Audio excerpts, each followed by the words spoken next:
निवास है। शिव जी के निवास से साल का कथी जी कैलाश, लाश मतलब मुर्दा। कैसे अधर्मी मन के लाश वाला डोंगरी बना के शंकर जी बैठ के ऊंचे माला जाप करत। एकरे से बोला महाकाल कथी इतिल देखना वो अंतेल देखता वो चप तो भात ला खा ले है सब अंतेल देखा ये तो हल्ला नहीं देखा। प्रेम से बोल दुर्गा मैया की जय। कथा में ध्यान रहे दई हो अक्का बड़ कथा होथे भगवान के दरबार लगे। अब एक खनी और यज्ञ हो गए है नी, हां दीप यज्ञ हो गए ओकर बाद कथा प्रदान हो है। अब अक्का में जागे त जीवन में अंधियारे छे नी। प्रेम से बोल दुर्गा मैया की जय। वो दीप यज्ञ होई ते काबर जीवन में प्रकाश आ है नी, आदमी को उन्नति हो जा, भगवान के शरणागति हो जा। एकरे बार तो संत महात्मा यज्ञ करता। प्रेम से बोल दुर्गा मैया की जय। हां अब अक्का मन बिहार में जा पाबो किसे बारी देखना भीड़े छे वो ए काका टुराए वो है जगह नहीं पूरते है बैठारो। प्रेम से बोल दुर्गा मैया की जय। सुंदर शंकर जी महाराज माला जाप करत इसने माला है राम राम जपे एक माला राम राम जपे तरबे रखना थोड़े जप सीधी आंखें मूंद के बैठ के पार्वती नावने वनी नाने हां हाथ के पानी नहीं पी नौकर संगोठिया से नहीं देता। अब कतक दिन बरसा दसा बरस और बीते यही बातें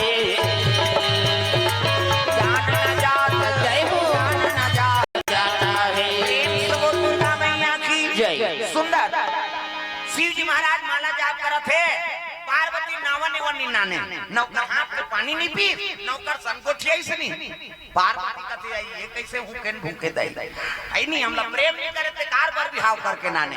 प्रेम से बोल दुर्गा मैया की जय। अब दो ठन शिव जी देखदार इसका एक तो मुड़ी की माला पहिरे है दादा मुड़ी के आई संसार में ला गोंदा फूल के माला नहीं मिली से चाहती ते धतुरा फूल ला पहिले ये का मुड़ी है बेंद्रा मुड़ी कुकुर मुड़ी संसार में हमार बेइज्जती करा था।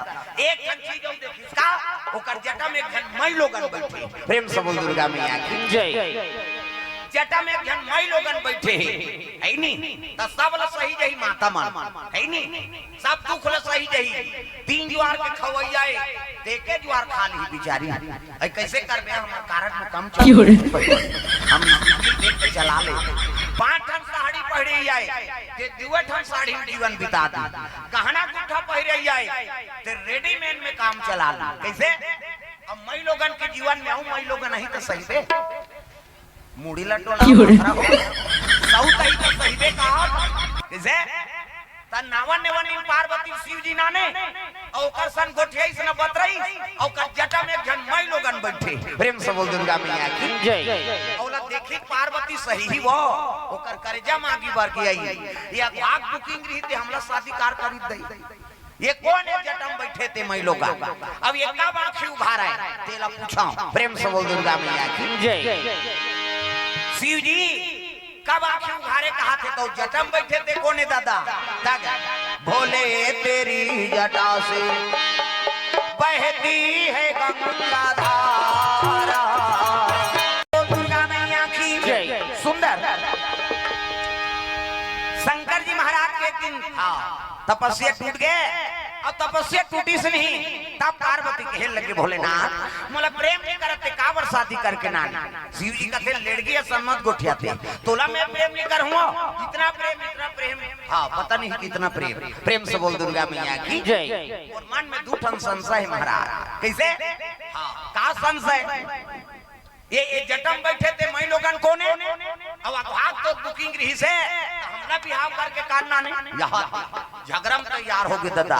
शिव जी कथे पार्वती तोला शंका होते वो कथे का शंका आंख के साथ दिखते में शंका का बात वो कौन है मई लोगन तेला बता ऐसे किस नहीं तब तो कहे लग गए पार्वती कथे ये जटम बैठे थे मई लोगन कोने तेला बता। शिव जी कहते तोला शंका होते हो तही पूछ लेन कोने तेला एकर करे जब तो आगे बढ़त रहे दादा। पार्वती कहे लगे का सो बहिनी नारी जीवन पति चरण सेवा करना होता कैसे तोल बैठना चाहिए से ते मोर घर वाला चरण में बैठ जाते मोर घर वाला तरवा में बैठ के डिस्को डांस करा था कौन आते है बोल ऐसे कीजिएगा तब तो कहे लगे पार्वती मैं जगत पावनी गंगा हूँ, मैं पाप नाशनी गंगा हूँ, मैं त्रिलोकवासिनी गंगा हूँ। ये कर करे जंग तो आगे बढ़ा था, वो कहाँ गंगा वंगल समझ कैसे पार्वती घुसिया गए, ये गंगा वो गंगा कथा माता मन फोड़ते कैसे और वही मन सके दादा। दिन भर में 17 घाव झगड़ा हुई, 17 घाव फूटे हो। हाँ हमार मन के नहीं, हाँ दिन भर में एक घाव फूट के तब बड़े ये मन तेरी तो मुक्त रहेंगे कहीं के अंदर और अंग्रेज लोग समझते हैं फूटना है रे। प्रेम से बोल दुर्गा मैया की जय। पार्वती और गंगा दोनों में बात हटाएंगे दादा। प्रेम से बोल दुर्गा मैया की जय। ये गंगा वो गंगा का था, मैं तेरा चैलेंज देता हूँ गंगा, मैं ऐसे गंगा प्रकट कर दूं ते दुनिया में तेरा नाम लेने वाला नहीं होगा। नानमुन बात है। प्रेम से बोल दुर्गा मैया की जय। मैं गंगा ऐसे गंगा प्रकट करूं ते दुनिया में तेरा नाम लेने वाला नहीं होगा। ऐसे किस नहीं ताप तो कहने लगे शंकर जी हटाओ पार्वती का तोरे से टितो बोल मुड़ी में चढ़ाते नहीं न झगड़ा होतीस नहीं। प्रेम से बोल दुर्गा मैया की जय। एक ठनौ बात है महाराज कैसे ये काम मुड़ी की माला है संसार में हमारे बेइज्जती कर दे, ये कुकुर मुड़िए ते बेंद्रा मुड़िए काम मुड़िए तेला बता। शिव जी कथे जानना चाहती पार्वती, अब जानबो कह के पूछा था महाराज त काम मुड़ी तेला बता, ना तो कुकुर मुड़िए ना बेंद्रा मुड़िए त काकर मुड़िए जान था कथे तोर मुड़िए। पार्वती शिव जी बताते तोर मुड़ी। प्रेम से बोल दुर्गा मैया की जय। पार्वती कहे लगे मोर मुड़ी महाराज आओ एक घाव थोड़े वो कई घाव मार गए। प्रेम से बोल दुर्गा मैया की जय। ये तोरे मुड़ी माला के घाव मार गए थे 108 घाव पार्वती मर गए और ओकरे मुड़ी हम माला बना शंकर जी पहिरे। प्रेम से बोल दुर्गा मैया की जय। तब मिही छ मारथो मिही छ जन्म धरथो अब ते नहीं मारस ते कापे तू जिंदगी वाला पोलियो डरा। शिव जी कहती तू सत्य कहती पार्वती मैं राम नाम के अमृत के पान करे। हाँ इकर से ती मोर मरना नहीं हो। तब तो कहने लगे पार्वती भोलेनाथ मोला प्रेम नहीं करा तब तो मोला मर ही बना दे, अगर प्रेम करते ते मोला मर बना देते। शिव जी कहते पार्वती तुमने राम नाम का चाहना नहीं किया, अब जे प्रेमे नहीं करी तो भगवान के प्राप्ति थोड़े हो ही कैसे। आप तो कहा था माली आप तो मोला मर बना दे, मोला कथा सुना देते भोला। प्रेम से बोल दुर्गा मैया की जय। सुंदर सावित्री माता के पुत्र आगे ओकर नाम रहा उद्यालक, ये ब्रह्मा के बेटा है उद्यालक। प्रेम से बोल दुर्गा मैया की जय। सब लोग देवैया है बाल बच्चा। ब्रह्मा के पत्नी का नाम है सावित्री और सावित्री माता झलोक पुत्र की याचना करी से ना तब ब्रह्मा वाला पुत्र प्रदान करी ओकर नाम उद्यालक। प्रेम से बोल दुर्गा मैया की जय। तो ब्रह्मा घर जन्म लेल का हो ही गुरु शरण में जाना पड़ी का, अब बिना गुरु ज्ञान नहीं हो सकता। गुरु बिना भाव निधि धरे न कोई और जोग बिरंची शंकर सम होई। चाहे शंकर बरोबर बन जा बिना गुरु ज्ञान नहीं हो सकता। प्रेम से बोल दुर्गा मैया की जय। ये बात है दादा। तब ब्रह्मा के बेटा रहा उद्यालक और उद्यालक महाराज गुरु आश्रम में भर्ती करे वन लेगा थे कौन ब्रह्मा। तब देवता मन के गुरु कौन है जी बृहस्पति, राक्षस मन के गुरु शुक्लाचार्य, तीनों गुरु महागुरु शंकर जी कैसे। हाँ देवता मन के गुरु व्यास बृहस्पति, राक्षस मन के गुरु है नहीं शुक्लाचार्य और मनसे मन के गुरु व्यास और तीनों गुरु महागुरु शंकर जी महाराज। प्रेम से बोल भोलेनाथ भगवान की जय। तो बृहस्पति गुरु कर भर्ती करे बा ब्रह्मा लेके लगे कौन ला उद्यालक महाराज है नहीं। अरे गुरु दरबार को जावा ना लागे ब्रह्मा। बोल भोलेनाथ भगवान की जय। तो ब्रह्मलोक में ब्रह्मा निवास करत है।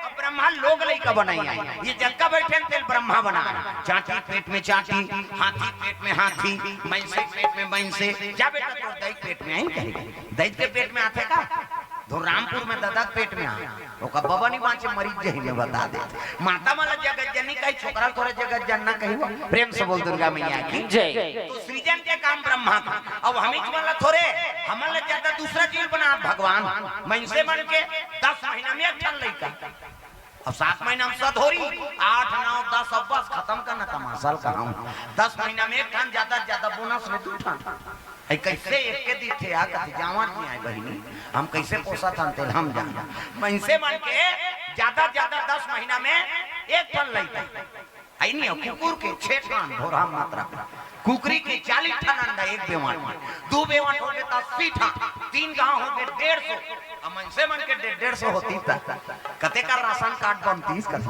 वो सरकार कति चौला बंद करो रे नहीं सकन कहीं प्रेम से वो राधा कृष्ण भगवान की जय। हाँ भगवान के चरण कमल में रवि देशमुख कौही से भगवान के चरण कमल में 105 रुपया अर्पण करे है भगवान मनोकामना पूर्ण करे। अब बोहनी हो थे हाँ 100 रुपया खाता खुला था वही धीरे धीरे ही जय हो भैया तोर जय हो भगवान की जय। तब रामचरितमानस ला शंकर जी पार्वती कर रखे ये रामचरित देवैया कौन है वो हमारा कौन प्रदान करी से रामचरितमानस ला रमेश्वरी है पार्वती मैया। अब पार्वती दे है इच्छा नहीं करती तो शिव जी सुनाती और नहीं सुनाती तो हमन पाते तो देवैया कौन है पार्वती। प्रेम से बोल दुर्गा मैया की जय। इमन घर जा ले जाओ आओ जाओ कैसे करो दाई हो अब खा तो दारे हो अब जहू चीज कैसे कर नहीं का अब बिना खाए थोड़े कौन हो जही प्रेम से वो राधा कृष्ण भगवान की जय।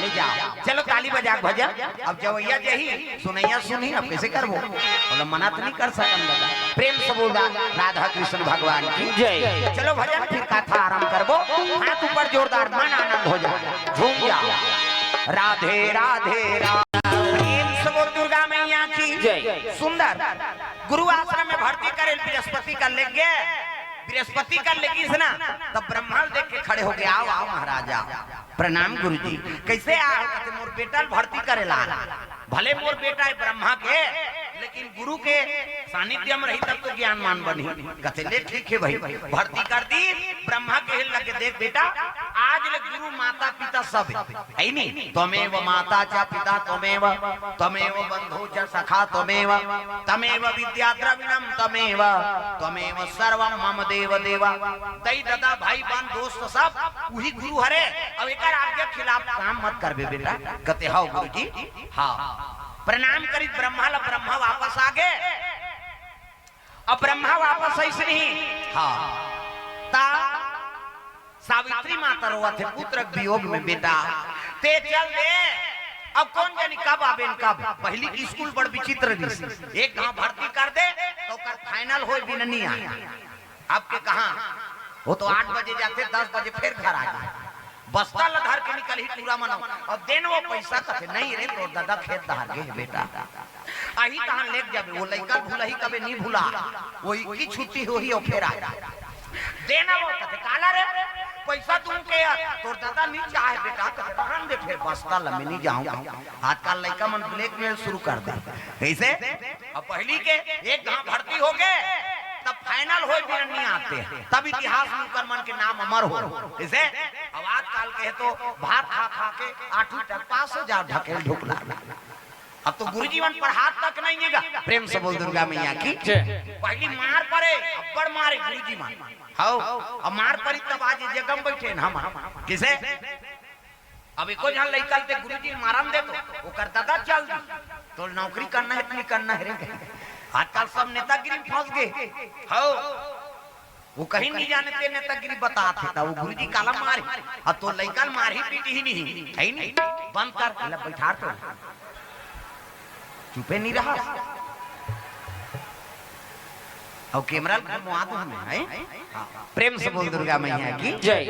तुम्हारे गांव के नाम से डलई सर्च मारबे आ जाई हौलत पहली बता बंद करे तिल देख एलत ये तुम्हारे आइटम है लइका मान के लइका वाला कथा काम देखत रह प्रेम से बोल दुर्गा मैया की जय। चलो भजन करो विज्ञापन हो जाता मोल त्रुटि होते ते पसंद नहीं कथा में चलत रहते थे कौन जानी का बोले यार था अब इसने हो जाते गड़बड़ होते तागा चलो भजन करे जोरदार कान्हा कान्हा माई डियर मस्ताना काम ना डिस्को है वो अब डोकरी मन डिस्को बने का थे कहीं खाऊं मैं शुरू करा था हाथ ऊपर जोरदार सब ताली बजा कान्हा